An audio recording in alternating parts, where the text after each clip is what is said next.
Ali Khamenei et les gardiens de la révolution ont donné leur accord pour une totale coopération militaire, aérienne et navale entre l'Iran, la Chine et la Russie, qui aura ainsi un rôle crucial. D'ici 4 mois, novembre, il est prévu que les bombardiers et avions de combat chinois et russes aient libre accès de façon illimitée aux bases aériennes iraniennes. Les vaisseaux militaires chinois et russes pourront utiliser aussi des facilités portuaires iraniennes de Shahabar, Bandar Abbas et Bandar Bushehr.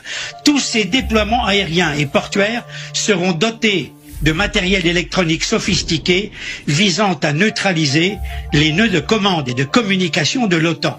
Les Iraniens recevront aussi le célèbre système de défense antimissile S-400 russe dont vient de se doter la Turquie. Alors question, justement, les Occidentaux doivent-ils s'inquiéter? Que peuvent-ils faire?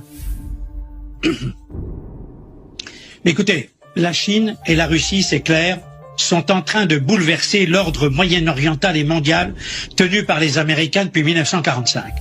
Tout cela est plus qu'inquiétant. Waouh! Qu'est-ce que vous en pensez? Continuons. Pour sa survie, l'Iran est en train de donner progressivement aux Chinois et aux Russes le contrôle du Moyen-Orient et de ce que j'appelle sa rente pétrolière et gazière.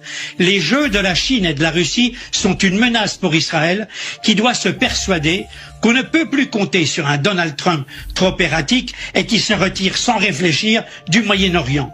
Il est urgent que l'Europe, faible et divisée, se réveille et arrête de faire les yeux doux à la route de la soie de Xi Jinping, tout comme Emmanuel Macron doit arrêter de s'enticher de Vladimir Poutine, qui est un habile manœuvrier hostile à l'Occident. Now, a lot of Iranian accounts are posting this video claiming that Iran has taken down the B-2 stealth bomber. In reality, this is not a real B-2 bomber, as you guys can tell from the scale. But also, American B-2 bombers don't have an Arabic flagpole on it, as you can see right here in orange. That flagpole does not go to the ground. It seems like it's just attached to the bomber's wing. On top of it, in reality, B-2 bombers are a lot bigger, as you can see from this real picture, with a human standing next to it, and here another one. It has to carry 60,000 pounds of bunker buster, so it needs to be a lot bigger than whatever this image is showing. Subscribe for more.